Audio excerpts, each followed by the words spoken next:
going to set the stage.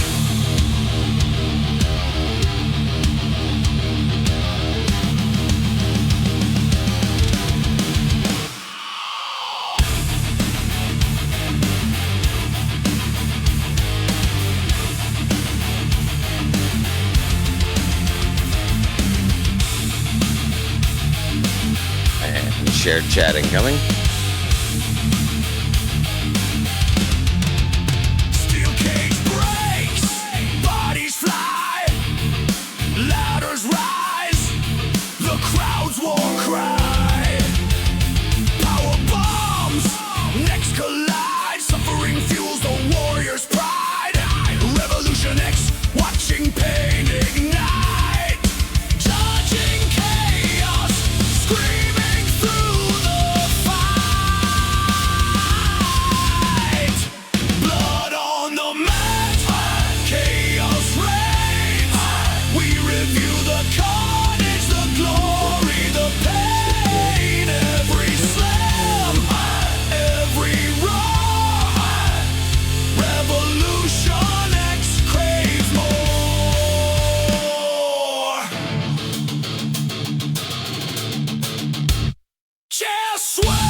What's up, everybody? Welcome into the stream. Tonight is Friday night. Welcome to my house. Al, that was Thank you for the follow, Moose. Appreciate that. Yeah, appreciate it. Buddha just hit a follower goal. Guys, 850. let's start this off right. If yeah, actually. Yep, there it is. There it is. There it is. What's up, Martok? Somebody discorded. Somebody discorded. That's exactly what they did. So hear me out. If you guys don't mind, let's start this thing off right. If you are here, please do me a solid and open up a tab for Buddha too. We're trying to if you're on Buddha's channel, open up a tab on mine. We're trying to get these numbers up, man. More exposure is more exposure. That being said, Buddha, how was your week, my friend? Long. Fair. 14-hour days suck. Okay. So when we normally start these things off with a bang, so let's talk about Raw for a minute. You did an amazing job. I wanna throw that up there because some of the notes this week. I only got to watch part of Raw this week. And it's because I kept falling asleep. I tried 3 nights in a row, and I would always fall asleep toward the end. So, but that's because I'm up real late. I've been doing this 420-hour VC thing, and it's really taking off. That being said, Buddha, man, thank you for all the hard work that you put into this. I love you, buddy. Love you too, bud. So that being said, Raw comes to you this week from Baltimore, Maryland. We started with a recap of last week's King of the Ring qualifier matches. We cut to the back, and Roman and another follow. Yeah, another follow. Another follow. Yeah. Thank you very much. Who we got? Who to follow? I don't know. Who that? It Who don't that? show me on this. Oh, okay. Well, thank you for following Buddha, guys. Appreciate that. Yeah. So let's in the back we get Roman and the Usos arriving. They're greeted by Jacob, and they all make their way to the ring. Baltimore gets the classic sound. You guys know what I'm about to play. As soon as I get to it, I'm a little behind. Acknowledge me. Yeah, there it is. So we get that from Roman. He puts Jay over in victory, tells the crowd to acknowledge him, puts Big Jim over and tells the crowd to acknowledge him because there'd be no tribal chief. Jay says there's one more person that needs to be addressed. He didn't say acknowledged, he said addressed. Let's make that clear. And that's Jacob Fatu. Roman says it seems like we have a problem. Ask Jacob if he doesn't want to listen to the twins or acknowledge them. Jacob then grabs the mic and says, do I listen to them? Hell nah. The only person that I listen to and acknowledge is my tribal chief, Roman Reigns. Jacob then gives the mic back to Roman. Roman says, good, we don't need yes men around here. And you can see the look on Jey Uso's face when he says that, right? Isn't it just like, and just give me all that sadness and that despair and just let me eat it. Oh my God, it was fucking delicious. Yeah, I mean, it was great. They then put an ulafala around Jacob's neck because they are accepting Jacob into the bloodline full term. Now, I kind of thought this had already happened, but if they're doing it in this way and they're having a whole ceremony and doing the thing, cool. Why not? Jacob is no longer an outsider, welcomes him into the family business, completely into the bloodline. They do a pose and then close out the segment. As they leave, what's up, Dragon Ghost Rider? Welcome in. Appreciate you. Blue Meanie, I see you too with your Martok Time. Dark Tree with the 60 stream streak. Legend. What a fucking legend. Got some news on that too. We if you don't know, Dark Tree's trying to raise some money. So if you don't care, there's links in my Discord. Check it out. If you can help him, that'd be great. That being said, as they leave the ring, Eric Andre is celebrating with the rest of the bloodline, and he messes with Fatu's ulafala. Like he's just walking. He goes, "Hey, big man, hell yeah!" He just why would you touch it that way? Why would you do that? Don't coddle it. It's not balls. Hello, Aspie. Good to see you, love. It's not balls, right? Like you're not. Anyway, Jacob pulls him out of the crowd, takes him into the ring, hits him with that. What's he call it? What's the splash called? Samoan splash. Do you know? A Samoan splash. Roman, you can see Roman. He's like, huh. He walks up to the ring apron. He's like, Jacob. Jacob stops. All these people are out there trying to get this celebrity out of the ring because he's done been hit with a splash. And Roman goes, again, do it again. Man, that's evil bloodline. If we're going to do bloodline, I want evil bloodline. So, yes, please. Fatu does that, and then bloodline leaves, and Roman tells the cameraman that if anybody wants them, this is what they're going to get. Opening segment. What are your thoughts? Oh, it was solid. Like Jacob is playing this part of being the henchman, I guess, best way to word it. Yeah, he's playing this part well. Like the fact that like Roman has control of the bloodline again, and you could see it when he told Jacob to stop, and then told him to go for it, and Jacob just followed suit. Like you can tell Roman's getting full control of the bloodline yet again. Good.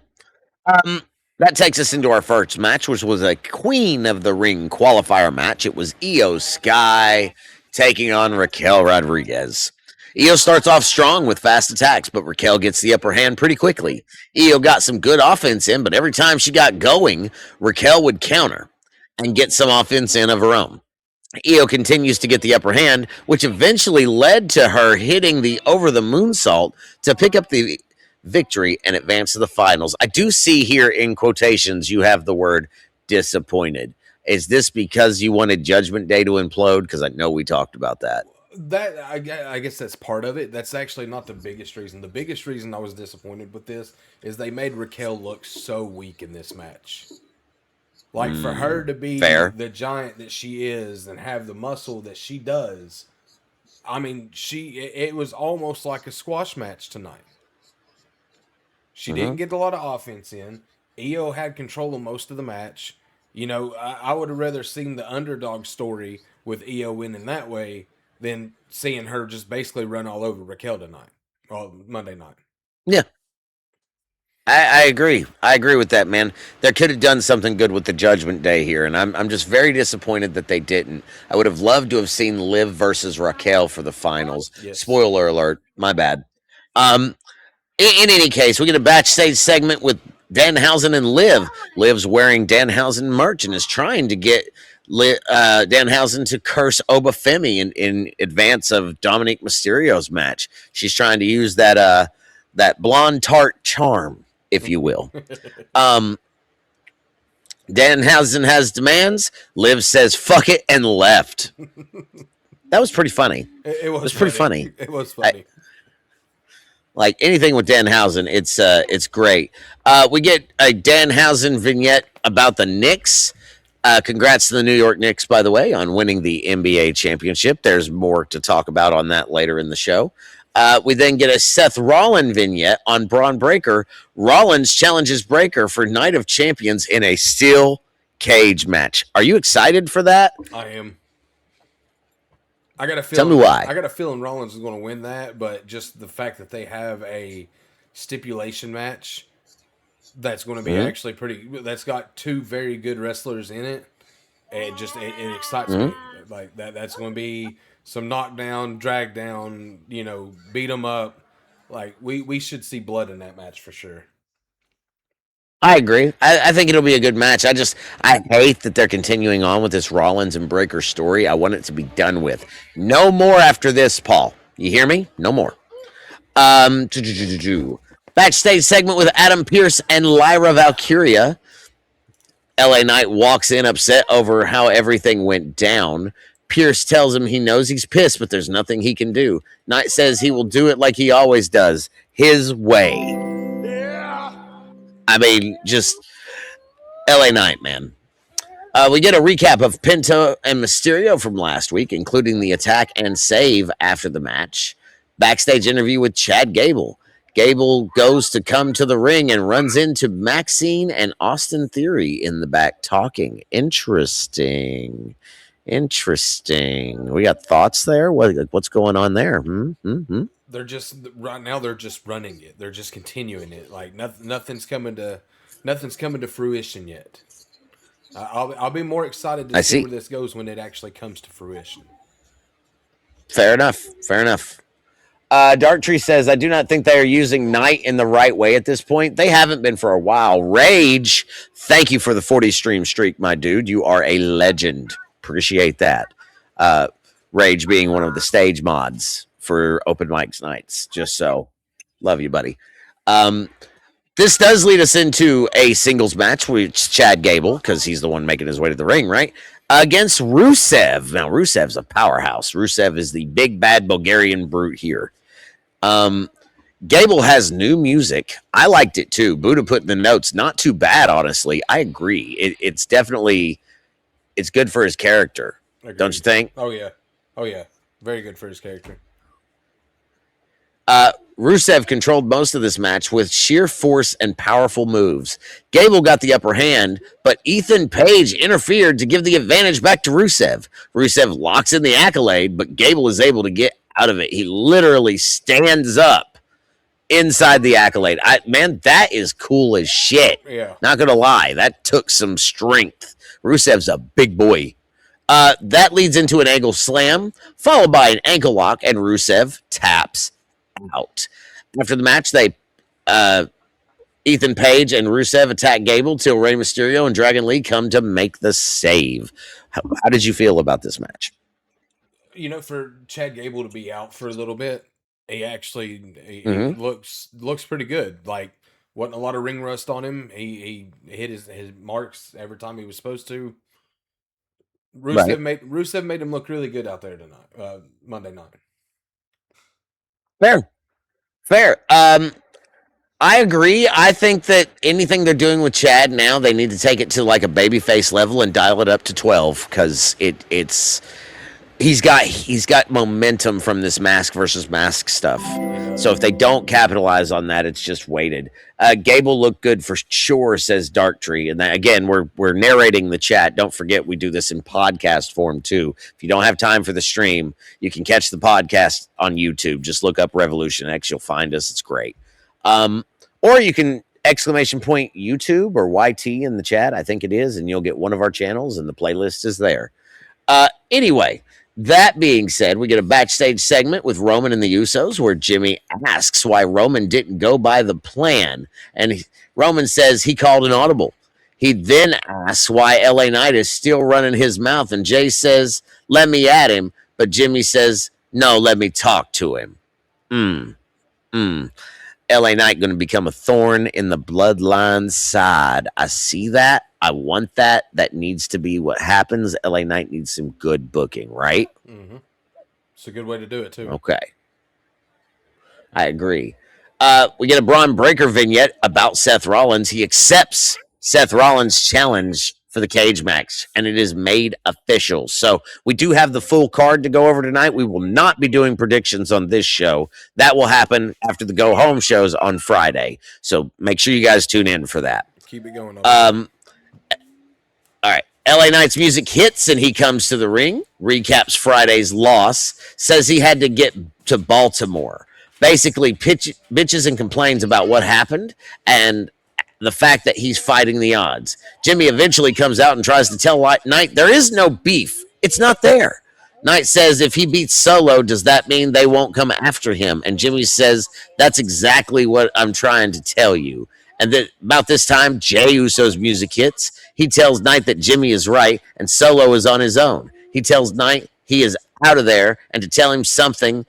And I'm sorry, there's a lot of ands here. And Knight says, what I need to acknowledge, your OTC. And Jimmy says, no, acknowledge me. Ooh. Knight says, I acknowledge you can kiss my ass. And Jey attacks.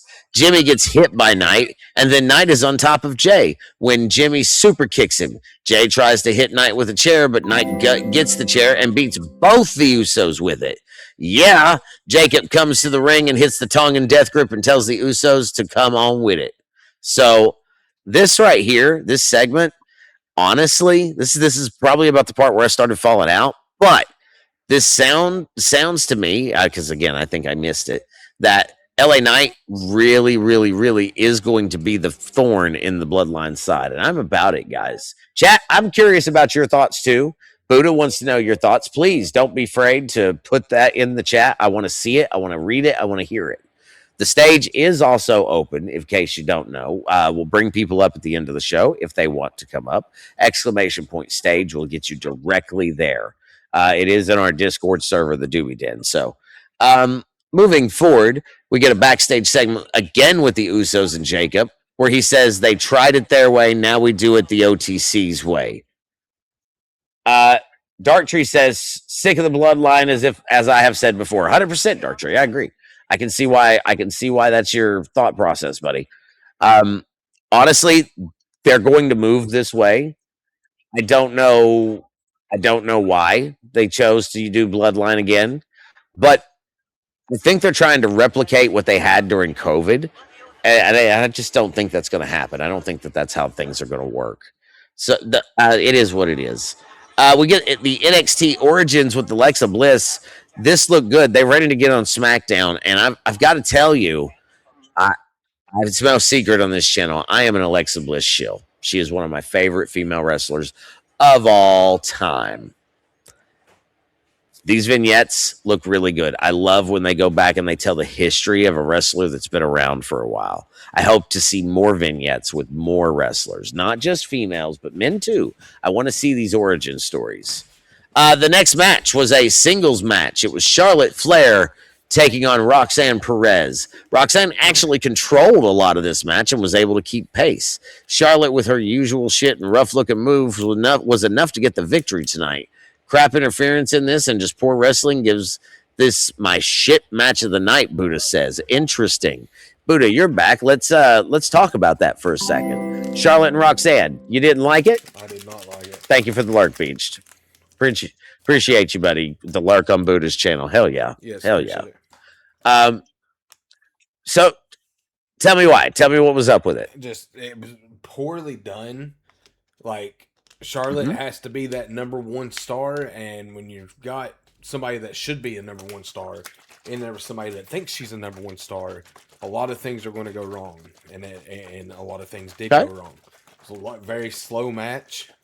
Instead of, Roxanne's normally known for being a fast-paced worker, but it's hard to be a fast-paced worker when you're in there with somebody as slow as Charlotte Flair. 100%. I agree with that, man. I agree with that. Yeah, so this match, this is about where I was falling out at. So I didn't get to see these parts. I'd make it this far every week, every day, and I'd just fall out. So I apologize for that. I'm going to snooze your ads once to keep us in sync. Don't snooze them again. Okay. Let's see here. Javon Evans makes his way to the ring. Jackie Redmond is giving the interview. How are you preparing for Jey Uso? He just dresses the camera and tells Jey he's going to yeet his ass out of the competition. Logan Paul's music then hits. God, because that's what we need. And he says he's here for Javon. Says he's been watching him and he's a generational talent. Tells Javon he has untapped potential. Tells him he could be a killer if he joined the Vision. They invite him to join. Javon says, hell no. Paul laughs and says that wasn't an invitation, it was a mandate, and he tells Javon he is in the Vision. Javon tells Paul to back up before he leaves Baltimore with no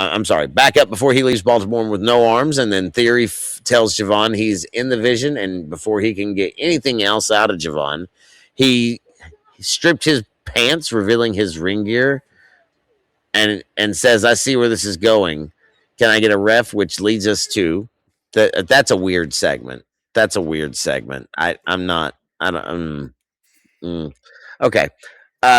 Leads us to the fourth match of the night, which is Javon versus Austin Theory. This was probably match of the night until the end. These guys put on one hell of a show. They had a really good chemistry and trust with one another, and it showed through in many spots. Javon had this match won until he went for the OG cutter and was met by a spear in midair from Braun Breaker. Breaker then had Theory set Evans up for another one, and Breaker hits him with the super spear. So, tell me about it, Buddha. Tell me your thoughts. I mean, like I said, this was this was probably match of the night until the end. The end was just, you didn't see Braun Breaker coming out there to destroy Javon Evans, but he did. It really does nothing for it. I mean, it would have been okay, had Seth Rollins came out, something like that. But nothing. Actually, I think the Street Profits came out. I didn't write that down. I just now remembered that Street Profits came out to even it, but they'd already done enough damage to Javon. Fair enough, but they ran him off basically. Yeah. They recapped the events from earlier in the night with Jacob Fatu destroying Eric Andre. Backstage segment with Roman and Jacob. Jacob says he handled night, and Roman says good. Roman tells Jacob as long as he understands him, they will be unstoppable. They embrace to end the segment. Next Monday, it was announced we're getting the tag titles match twice. We're getting the Raw titles, which is the Vision defending against the Street Profits, and then the women's tag titles, which is Brie and Paige. taking on Lyra and Bailey. Lyra and Bailey, they're both former tag team champions, but not together. Right. And I think that's an interesting thing. That I want to focus on that because I really think it's time for Lyra and Bailey to get those tag belts. Just saying. Agreed. Match number 5, and I think the main event of the night, it was the King of the Ring semifinal. It was Dominic Mysterio taking on Oba Femi. I honestly expected this match to be 30 seconds. I did not expect it to go as far as it got. However, Mysterio actually looks like he has a chance in this match with getting JD involved, which allowed Mysterio to grab the bell hammer and hit Oba with a 619 and then the frog splash. But Oba kicks out after 1. JD McDonough gets involved again, along with Dom, and gets destroyed for his trouble. Oba hits the fall from grace on Dom and wins the match. Oba then gets a mic after the match and says, "One more, he'll be king." Doesn't matter who it is. Even Brock Lesnar tells Brock he thought he would be there tonight, and then he tells him he will be king, and Lesnar will be remembered as the one that kept running. That was the end of Raw. Buddha says, and I quote, "Decent show tonight. Was kind of disappointed they didn't go with a Judgment Day breakup, but that's showbiz for you. Good storylines tonight overall. Good wrestling, minus the Charlotte and Roxanne match." Fair points. 3.5 from Buddha, 3.5 from Matt. Buddha, your thoughts, my friend? It was like I said, it was a decent show. We got some good, storytelling throughout to see where things are going. And honestly and truthfully, like I said, 3.5 for me. Right. So Soundbank says 3.5 is fair. Darktree says 3. Simon says, "Thank you for the lurk. Appreciate you, bud." No, I think I think you guys are right. I think 3 and 3.5 is solid numbers for an average show. Mm-hmm. I want to stress that. Average show. This coming week is a go home show, so it will probably be better. It could be worse. Let's just wait and see. That being said, did we have any news this week, Buddha, to kind of talk about? Or Martok is chiming in. I enjoyed Raw, so thank you for that, Martok. Raw was good this week, so let's talk about SmackDown. SmackDown comes to us from Kansas City, Missouri. We open the show with a recap of Cody and Gunther and Sammy over the past couple of weeks, which actually leads us right into match number 1, which was for the WWE Championship with special guest referee Sami Zayn, Gunther taking on champion Cody Rhodes. Sami Zayn was trying to call this down the middle, and Gunther took advantage at one point while he was pulling Cody off Gunther. Gunther then delivered a big kick to the head while Sami was holding Cody. There was another point where Gunther locked in a figure 4 and he grabbed the ropes, and Sami did not see it for a while. Cody scores a pin, but Gunther's foot was under the rope. Sami does not ring the bell. After a sleeper hold that Sami calls, Gunther wouldn't release the hold, so Sami gets in Gunther's face and ends up smacking Gunther and gets powerbombed for his trouble. So another ref comes down, we get a few more back and forth, and then there's a pin by Gunther after a huge powerbomb. Sami pulls the ref out of the ring, costing Gunther the match. Sami then Cody does a schoolboy pin, but Gunther grabs the ropes. Sami comes in, kicks Gunther's hand off the ropes, and fast counts Cody 1, 2, 3, and your champion has defended. After the match, there's definitely something going to go down for the PLE because Nick Aldis came out raising hell with Sami Zayn. Then we cut to commercial break. When we come back from commercial break, everybody's in the back. Cody goes back out to the ring while everyone else is arguing in the back. Cody calls for the match to be restarted immediately. Gunther gets rid of Sami Zayn, comes back and sends a real ref out with Gunther. We immediately get into a sleeper hold after the bell's rung for the restart. Sami Zayn comes out and hits a hell of a kick on Gunther, causing disqualification. He also hits Cody Rhodes with the belt, leaving him standing tall with the belt in hand. This whole segment wasn't bad, but you could definitely tell that it was kind of off the cuff. I don't know. I disagree with you. I caught bits and pieces of this because I was at work. But from what I've seen on that last part, like you could definitely tell they were setting up for what I'll discuss later on tonight. 100%.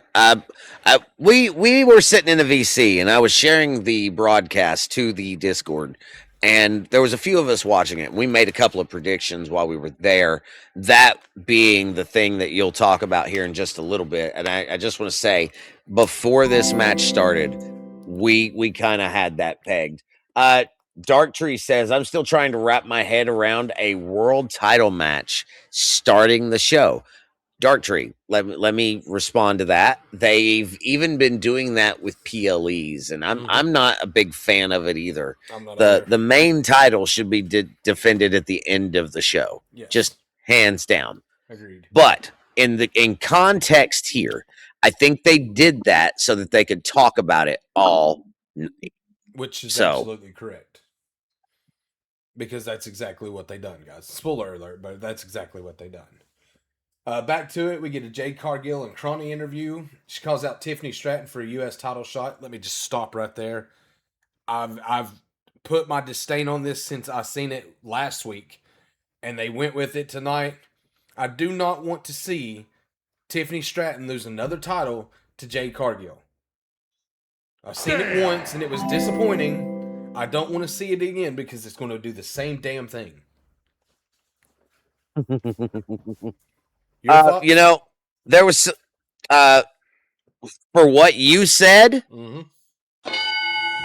100%. But man, it just Jade Cargill. Everybody here knows, and it's no secret. I am not a Jade Cargill fan. I will never be a Jade Cargill fan. I think she's a disgrace on the business. That's just me. That's my personal opinion. And I don't want to disseminate that to everybody. That is just how I feel about it. So, that being said, Buddha, I'm not happy about it. And I completely understand. Getting back to it, and what I said earlier we were going to deal with all night, we have a backstage segment where Nick Aldis and Gunther get into it. Gunther basically demands a match at Night of Champions, which is going to happen. Even though I caught this before I had to get off the Discord call, but you said it perfect when you said he already had two chances, and tonight, tonight, two chances tonight. So that's kind of huge. Yeah. Backstage segment with Solo and Jacob. Roman's not going to wait for you, basically. MFTs roll up, and apparently they have a title shot. MFTs are not interested in the bloodline at all. They are only interested in the tag team titles. Which, I mean, is very true. They need to do something with them. Yeah. They've already killed half the damn crew out, so, I mean, they need to do something with the three they got there, or it's just going to be lost in the water, so to speak. Agreed. I don't know. Let me touch up on a couple of things from chat. Martok says, I agree that it should not be the start of the show, talking about the World Heavyweight Championship. It could have been the second match, as it was a mess from the get-go. Soundbank says, her wig came off last week in response to Jade Cargill. And Dark Tree says, Jade Cargill. I think we were trying to be slightly respectful. I think so. Or maybe we just missed it. One of the two. Could have been either or. But Dark Tree said Jade Cargill equals trash. And I couldn't agree more. Yeah, we couldn't agree more. So carry on, sir. Let's see. We get a Blake Monroe promo. She's still not cleared for combat, but now she's talking about Julia. Like you said before, she's going to run down the whole fucking list before they actually let her do something. Yep. Let's get into match number 2. Is for the tag team titles. It was Damian Priest and R-Truth, the champions, defending against the MFTs. So in comparison, Damian Priest is so small compared to Tala Tonga. The War Raiders, aka Viking Experience, was watching backstage the whole time. Solo Sikoa comes out and acts like he's in the corner of the MFTs, takes a shot from Damian Priest. Damian hits the tag and R-Truth gets the roll up on Tama Tonga for the win. The MFTs are pissed off, and you can tell they want nothing to do with Solo at this point. Could we see Solo back in the bloodline because of the MFTs have abandoned him? I'm going to say honestly, that's possible. I could see that. Okay. With the way things went down at the end of this match, it kind of felt like they're going to drive a wedge and Solo's going to end up back with the bloodline. If that's the case, we've reverted. Tribal Combat 2.0, possibly Soundbanks, possibly. I don't know. It's kind of hard to say which way they'll take this story. But if Solo gets absorbed into the bloodline, that's a 5-man squad. Yeah. What does that tell you? That's scary. That's scary. I was gonna say Survivor Series. I was gonna say Survivor Series. Martok says War Games. War Games is but still, that's like think about that. You're gonna have Roman, the Usos, Jacob, and Solo all in one group. Yowza! Like, holy crap! We are currently in ads, just so folks know. So we're gonna slow down here for just a second, just because that's how things work. That being said, Buddha, my dude, I can really Dark Tree's come in with something real good. War Games, Bloodline versus Vision. The problem with that is Vision needs one more member. So and that's if they freaking hurt. Yeah, that was the other thing I was going to say is Bronson Reed has to come back. And then who else? Yeah. It was funny seeing Logan Paul, actually, by the way. Did you see the since he's hurt and shit? Arm? Oh my god. Yeah, I did. That absolutely is insane. We got about 60 seconds left on the ad break, guys. If you want to avoid ads, you could always sign up for Twitch Turbo, or you could subscribe to the channels. Either one, that would be great. We definitely would appreciate it. It is absolutely never required, though. Just to throw that out there.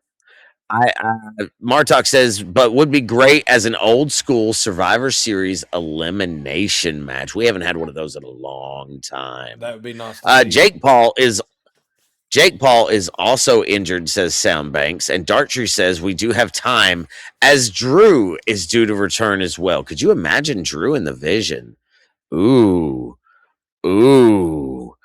That stings a little bit, Darktree. I like where you're going with that, my friend. Seriously. That's good vibes. I could see that. I could see that. Yeah. It absolutely could be a thing.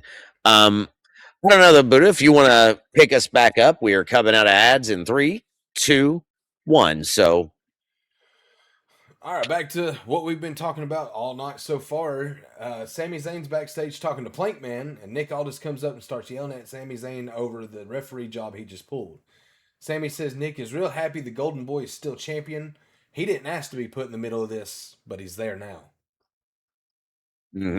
Continuing forward, backstage segment with Jey Uso and Javon Evans. Evans says he's a big fan. Javon called Uso Unk, and this triggered Jey. It's hilarious. It was funny, dude. Like, Unk, I'm a Unk. Yeah, just, oh man, funny as hell. Darktree's, in response to what we were saying with Drew, says Drew still has heat with the Usos, and he does. Yes, that's fair. Yes, that's fair, dude. And Roman, and and Jacob for that matter. Like, yeah. His off TV match was against Jacob, so there still could be some heat there for sure. Match number 3 man. Is for the number 1 contendership of the U.S. title. It's Carmelo Hayes taking on Ricky Sainz. So the opening of this match was really good. A lot of back and forth. Carmelo was the man on top, though, so we'll see how it progresses, but lots of Carmelo domination. Carmelo at one point hits a no-look DDT off the rope. It looked amazing. So the end of this match saw Ricky Sainz win because the turnbuckle pad was ripped off, and he pushed Carmelo into it, and he smacked his head off of the metal ring post. 1, 2, 3. Ricky Sainz gets the title shot at Night of Champions against Trick Williams. What's your thoughts? 100%. Honestly, Ricky Sainz, I was pulling for Hayes in this match. I'm not happy that it was Ricky Sainz at all. But it is what it is. That is our number 1 contender. So I would rather see the title on Trick Williams, I think. I don't like either one of these dudes. No, I just don't. Honestly, truthfully, I wouldn't have been opposed if Melo would have won and got the title off of Trick. I would not have been opposed to that. Yeah. But if it's this way, I definitely agree with you. Trick Williams keeps the title because Ricky Sainz does not need a title yet. Let's see. Back to the main story of the night. Cody and Nick's segment, Night of Champions, is now a triple threat match for the championship with Sami Zayn and Gunther. Oh, that's a big one. Yeah, it is. I'm actually looking real forward to it. We were talking about this as it was happening in the VC, and I'm going to tell you that is something we're doing now. We figured out, some stuff, and now I'm broadcasting to the Discord while taking notes. So, for those of you interested in that, you're welcome to join us. Um, the thing about it is, right? This there was a conversation we had of where is Night of Champions this year, Uh, uh, Riyadh, right? which means, Oh, they have full control. and who's in the match again, Sami Zayn. and what is Sami Zayn to the people in Riyadh? Family. That's Exactly. yeah. Martok says, anyone surprised at the triple threat? No, not in the least bit. Not at all.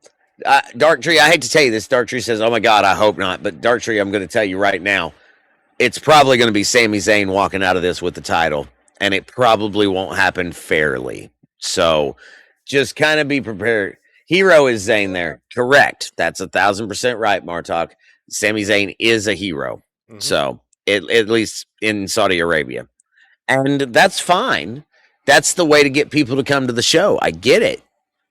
That's how you sell tickets. That's business. It's a good way. Is Sammy ready for that? Yeah.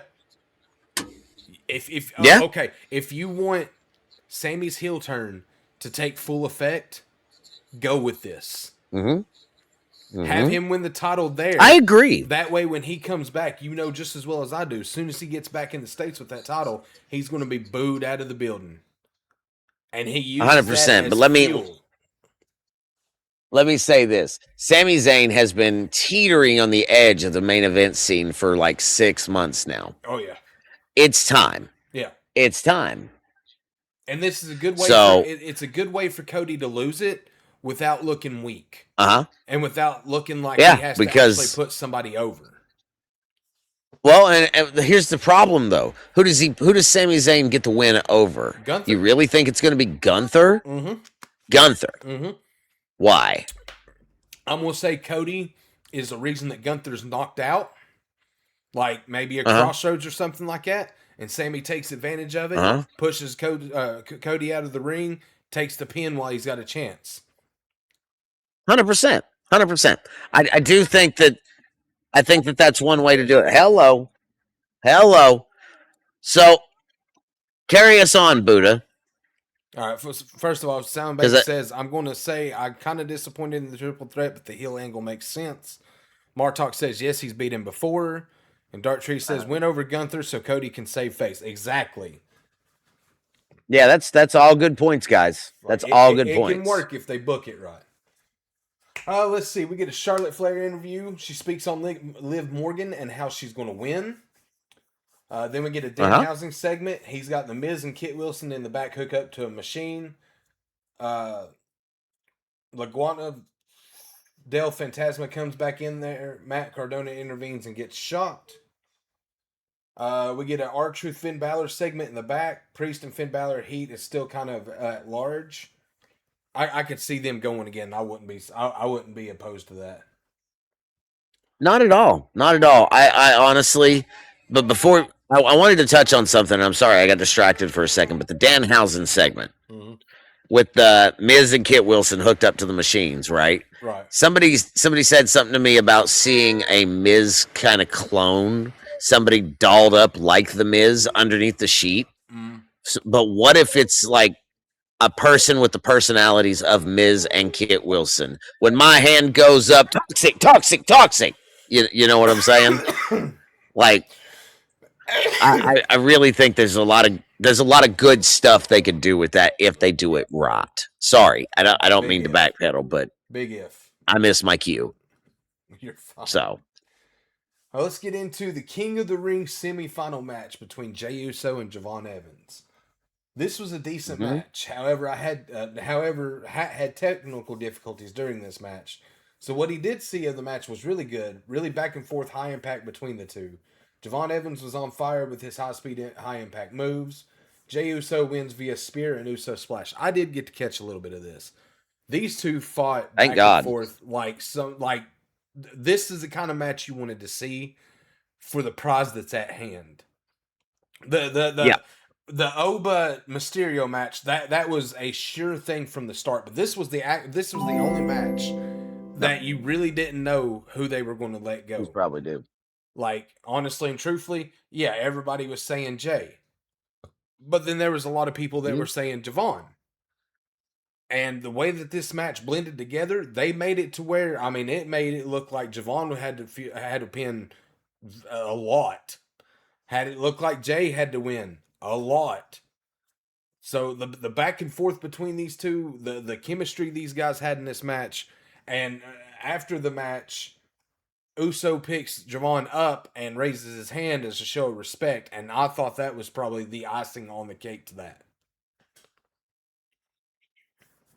I agree, man. There is a couple things in the chat here. Win over Gunther so Cody can save face. You already said that. Dark Tree says, oh, my bad. Hell no to King J. Well, man, I hope you're right. But if they do go with that, which I don't think they will, I think it'll be Oba. But if they do go with King J, I'm starting to wonder if Jay may not get a little hair up his ass and say he wants to fight Roman. Just saying, there's multiple ways that could go. So, Martok says it was a great match between Evans and Uso. I agree. Soundbank says I get the bloodline angle, but I wanted the young OG to progress in the tournament, and I feel that, man. I didn't want Jey Uso either. Martok agrees too. So, guys, this is all good feedback, and you know I'm about it. So, carry us on, Buddha. Sorry. We get a Julia vignette versus Kiana James next week in her home country. We get a Tiffy Stratton interview with Chelsea Green, where she tells Green she can do it all by herself.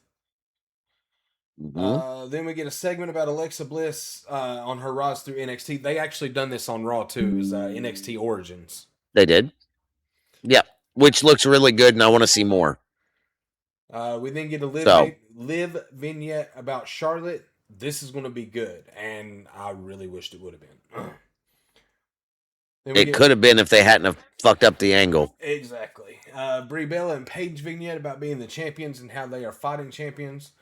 Straight into a fatal influence vignette. Backstage, Jey Uso runs into Cody, and Cody says, "Don't forget about Oba." Sami Zayn rolls up. Sami tells Jay, "It may not be Cody you're facing, it may be me. And if that's the case, what are you going to do about it?" And Jay basically tells him, "I'm coming, dog." He says, "I'm going to do what I have to do, regardless of who it is." So, So then we then we go over the card for Night of Champions. There are a lot of matches on this card. They have 6 signed right now. So we're just going to run through them. We're not going to predict them. We're just going to run through them. So I'll take match 1, 2, and 3. Match 1 that they showed was Oba Femi versus Jey Uso for the King of the Ring tournament finals. Then they showed Io Sky versus Liv Morgan for the Queen of the Ring tournament finals.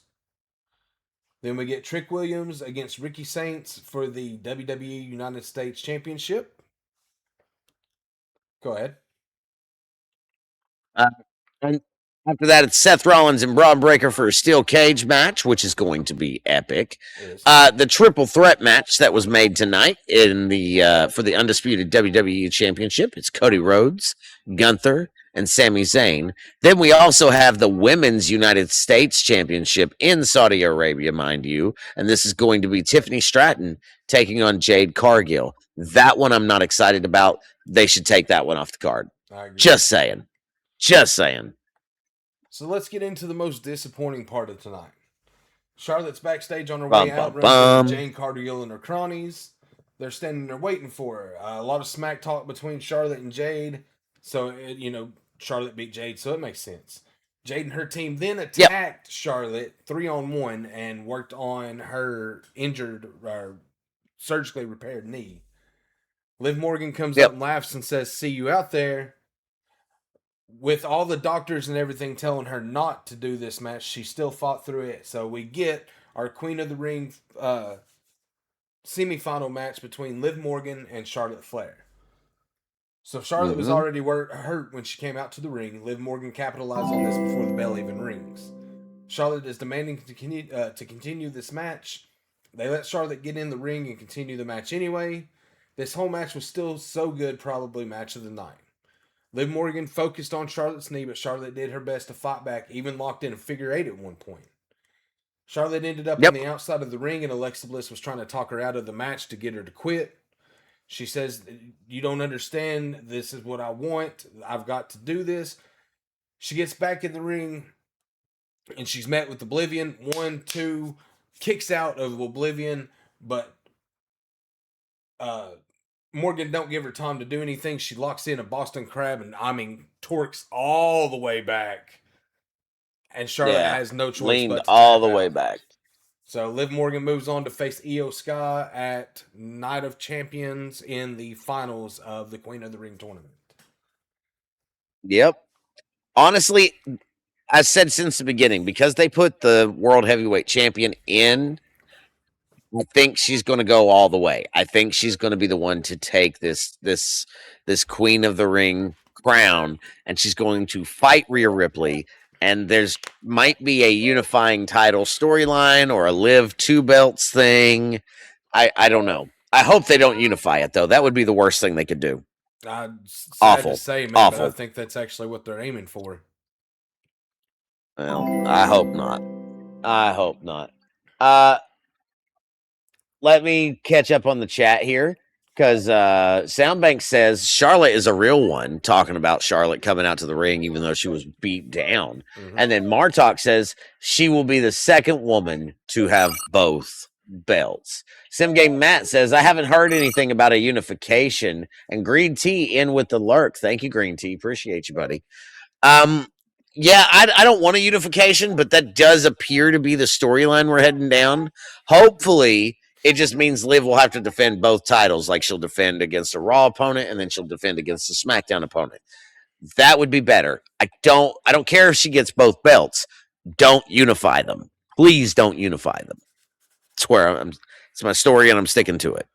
I guess that's what we'll have to wait and see. SmackDown from Hack gets a 3.5, and I'm actually going to agree and say 3.5 as well. Another solid show. Good storytelling tonight. Very good progression with some of the matches for events coming up. I thought tonight did its job as far as putting us in a place we needed to be. Matches were okay tonight.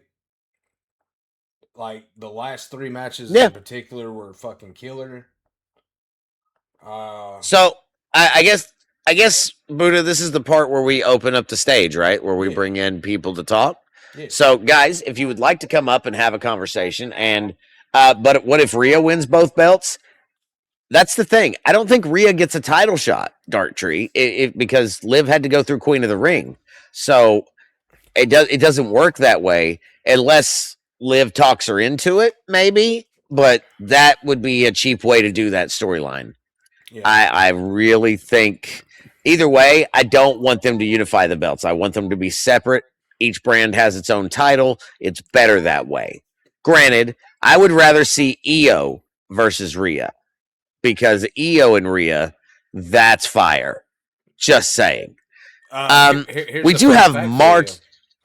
Oh, okay. Here's a fun fact for you on that. Rhea has never beat Io's. Io. That's why I said that. That's exactly why I said that. That would be the caveat. That would be the redemption for Rhea. Is to beat her to retain the title. Here, I'm gonna put the link out there for folks. Again, if you want to use it, that's fine. If you don't, that's cool too. !stage. That brings you directly into the Doobie's Den, directly to the stage. What do y'all think of the OTC versus Ruler for a title? Too soon? I think SummerSlam is perfect. I think SummerSlam is absolutely perfect. and that's when it would be. So I'm looking forward to that match because that's what it's going to happen. But that being said, I want to stop for a second, and I want to take us over to our first guest. And I don't know if we'll have anybody else, but right now he's the only guest, Martok. What are your thoughts this week, man? How are you feeling in regards to the WWE this week? Well, it was both Raw and SmackDown were pretty good. Like you said, they had their little bit of downs with some bad little things, but the one thing is that Charlotte and Liv match, even though she was attacked prior, it still was probably the best match of both shows. Followed Right on. closely Right on. behind both of Javon Evans matches. Okay. So I guess for me, I saw a lot of comedy this week, like the Danhausen segments and the Obafemi Dom Mysterio match. There was some good things. They built Chad Gable. They built on Charlotte Flair and how she's a face and how she can go through the worst. I really think for me though, my favorite part of this week was probably the beginning of Raw. I'm astounded that they let Jacob do what they did. And what are you feeling in regards to the new bloodline? It's Martok. the same thing with just one new person with Jacob. Okay. Like, because Roman's there, the Usos are there. They just need to. I think what you guys are talking about. I think they need to pull in somebody else there, like Solo, and then have either the Vision or another group rise up, and then have Survivor Series, have the old school elimination match, and whoever loses is gone. Like So they disband. Soundbanks in chat says, I'm curious how long Jacob can last. Martok, how long do you think Jacob can last? Because I think he's only got a couple of months before he snaps. Yeah, it's not long before he goes and does his own thing. Mm-hmm. Which if they can hold him until Survivor Series, which I can't remember when that is, I think it'd be a perfect time for the Bloodline to lose Survivor Series and for them to go their separate ways. And yeah, that's what I'd like to see, but I don't know. I think they're going to be sticking with the Bloodline for a while, from Roman's speaking. Yeah, I'm sure you're actually absolutely right on that. Yes. I was going to say same question, but you got it.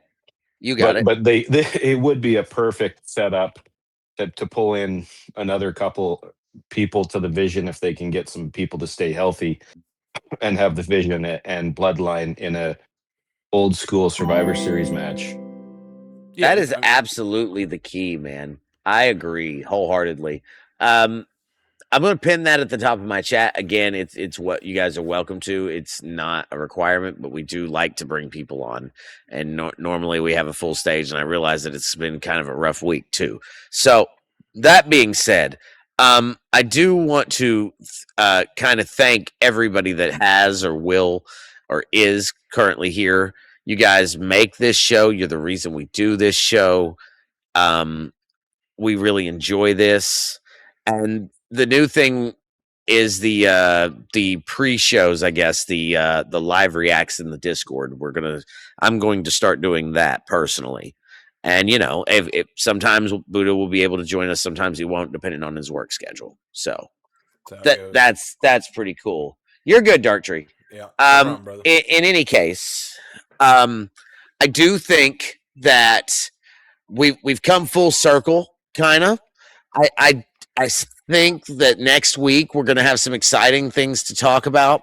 So I'm going to encourage everybody to be around next week and kind of tune in and see where this leads, because let's be real, this needed to happen a long time ago. And I think we're getting to a point now to where we can confidently say who's going to be at our SummerSlam event. And remember, that's going to be a 2-night event. That's going to be a crazy weekend. But I'm done rambling.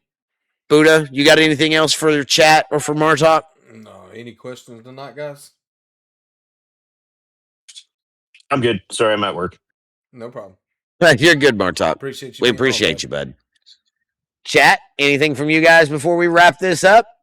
Going once. Going twice. Another W stream. Thank you, Soundbanks. We love you too, buddy. Ghost Rider says we got to eject Barkman. So consider Barkman tossed out the airlock. Barkman. Sorry. Can't help it. All right, with that, guys, we want to thank everybody for coming on to watch the stream tonight. We greatly appreciate you guys, as Hat said. We will be live again next Friday night, same time, 11:15, 11:20 Eastern Time, right here on our channels with another edition of the Rev X Wrestling Review. So until then, guys, we appreciate you. Peace out. We'll catch you next time. Bye, guys.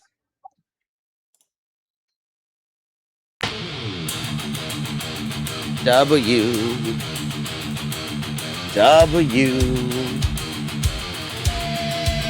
I need to start a raid. Who's on?